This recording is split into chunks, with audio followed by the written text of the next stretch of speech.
독재로 가는 길을 멈추게 해야 합니다. 독재로 가는 길을 멈추게 해야 합니다. 민주화 이후 사법부 독립이 요즘처럼 심각하게 위협받을 때가 있었나? 민주당과 이재명 후보의 무차별적인 대법원 공격은 사법부 독립과 삼권 분립의 원칙을 무리채 흔드는 수준이다. 이글은 뉴스 총괄 조중식 편집자가 기고한 글이다. 대법원에서 파기환송하자 이재명 후보의 첫 반응은 생각했던 것과 전혀 다른 판결, 법도 국민의 합의이고 결국 국민의 뜻이 가장 중요하다라고 발언을 했다. 나는 이재명 후보에게 묻고 싶다. 법을 누가 입법했는가? 입법부에서 했다고 대답을 할 것이다. 그러면 입법부의 구성원이 누구인가? 역시 국회의원이라고 대답을 할 것이다. 그렇다면 국회의원은 누가 선출을 했는가? 국민이 선출했다고 답을 할 것이다. 결국은 법을 만든 주체는 국민이라는 것이다. 대한민국의 최고의 법원인 대법원의 판결은 국민이 내린 최후의 판결이다. 국민에 도전하지 말라. 조중식 편집자는 민주국가의 대통령이 되겠다는 사람이 삼권 분립의 한 축인 대법원 판결을 인정하지 않겠다는 의미로 해석될 수 있는 발언을 했다고 비판을 하고 있다. 민주당 김용민 의원과 장경태 의원은 지난 2일과 8일 각각 대법원 수를 14명에서 30명, 100명으로 늘리는 법원 조직법 개정안을 대표 발의했다며 비판을 하고 있다. 그리고 예를 들고 있다.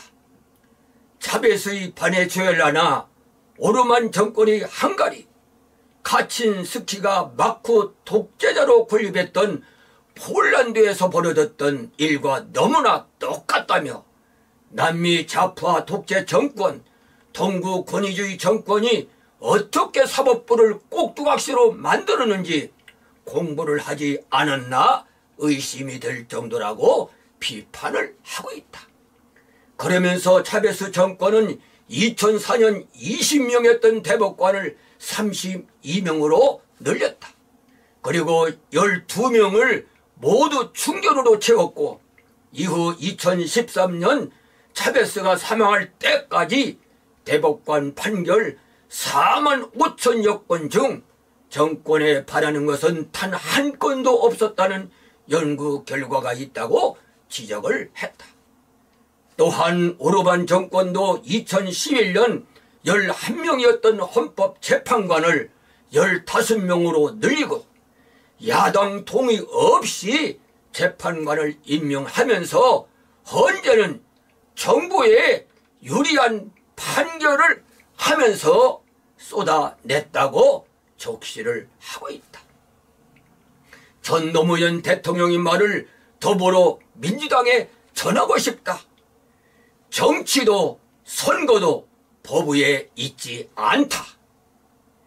이재명 논설위원은 대법원장 손보기는 민주주의 토대인 상권 분립을 잇더럽게 하는 초유의 시도로서 독재 국가에서나 일어나는 만행이다. 법조 전문가 양은견 기자는 입법과 행정권으로부터 재판권이 독립되지 않으면 자유는 존재할 수 없다고 말했다. 언론사설은 2027년 6월까지 임기가 보장된 조 대법원장을 정도 하차시키려고 입법 권력에 이어 대통령 권력에 근접한 정치 세력이 사법부까지 발 아래 두려고 하고 있다고 비판을 하고 있다. 참으로 무도한 당이 아닌가. 민주당 윤호중 총괄선거본부장은 사법부 법봉보다 입법부 의사봉이 훨씬 강하다는 걸 깨닫게 하겠다.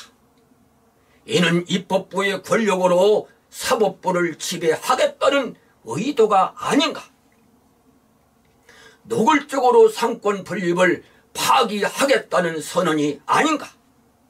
입법부는 법률을 제정하고 행정부는 법률을 집행하고 사법부는 법률을 적용한다.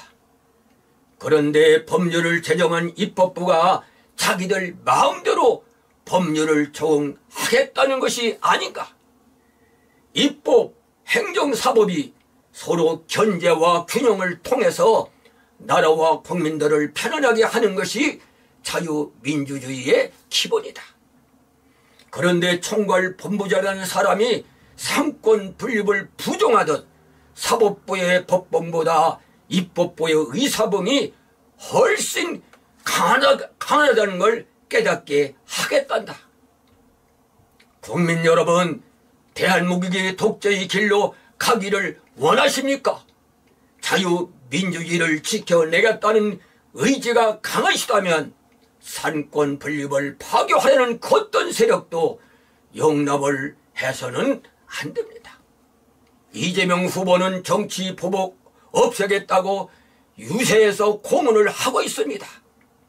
그런데 이런 당이 대법원장이 정치 판결을 했다며 탄핵 운운을 하고 있습니다. 이는 분명히 정치 보복 아닙니까? 이들의 말을 누가 믿겠습니까? 국민 여러분, 범죄자들만이 사법부를 두려워합니다. 국민 여러분들이 독재의 길로 가려는 세력들의 발걸음을 멈춰주십시오. 국민들만이 저들의 발걸음을 멈추게 할 수 있습니다. 국민들의 힘이 얼마나 무서운지를 보여주십시오. 이미 작고하신 김종필 총재는 국민은 호랑이다라는 말을 남겼습니다. 저들은 세상 바뀐 줄 모른다고 국민을 위협하고 있습니다. 저들의 오만함을 어찌했으면 좋겠습니까? 애청자 여러분들에게 부탁드립니다. 공감할 수 있는 강의라면은 자녀들이나 함께하는 친구 그리고 이웃들과 공유해 주시고 구독 눌러주시면은 큰 힘이 되겠습니다.